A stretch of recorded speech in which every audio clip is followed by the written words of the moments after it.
in Malaysia. Through REA, which is a real estate listings and information business that News Corp is a 61% shareholder in. This year, REA acquired 90% of iProperty, which is a leading real estate portal in Malaysia, in Indonesia, in Hong Kong, and in Thailand.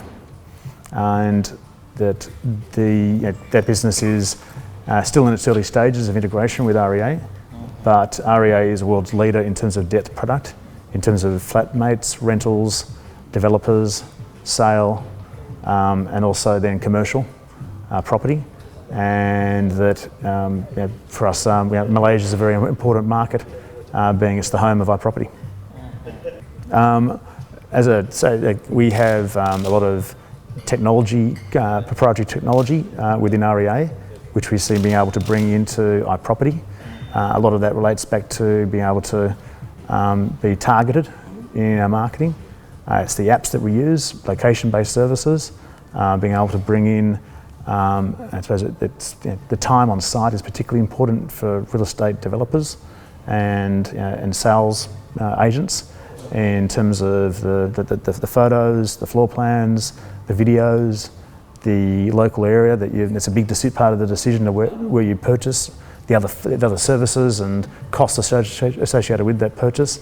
They're all the sorts of information that becomes important to consider when making that very large investment. And they're all some of the functions which are data rich that we can bring to a company such as iProperty.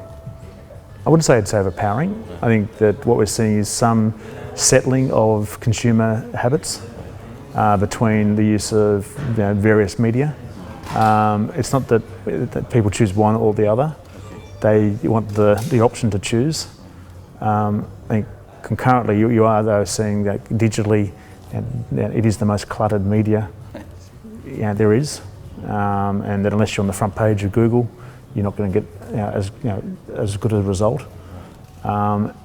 And so getting cut through in that space is becoming difficult for a lot of advertisers.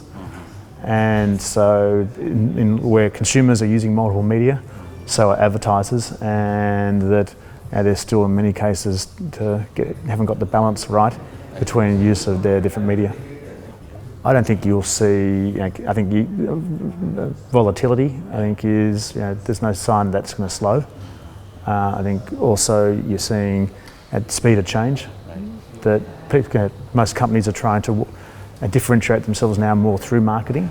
I think that's an opportunity for all media to participate in that.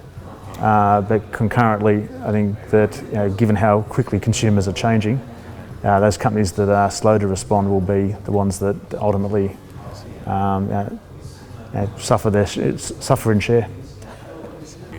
I think in terms of disruptive, I see a lot more media companies playing in other parts of the value chain, which isn't by strictly being disruptive. At News Corp, we invest in financial service products now.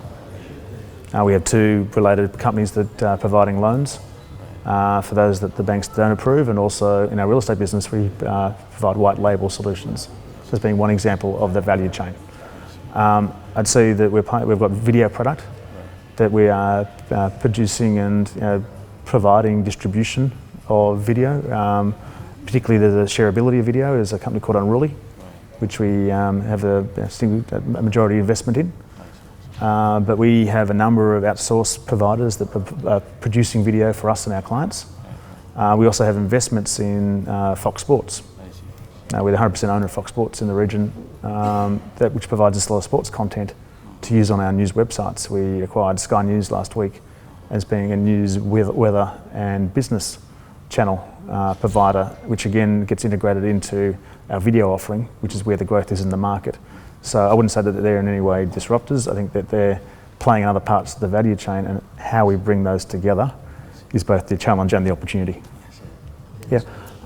This is probably not a comment so much about Malaysia, but I think it's a comment probably for all areas. I think what we do well is opinion, and that under trusted brands, consumers are looking for guidance and views, And in fact, when you look at social media, the sites that do the best, that succeed the most, are the ones that curate and surface strong opinions.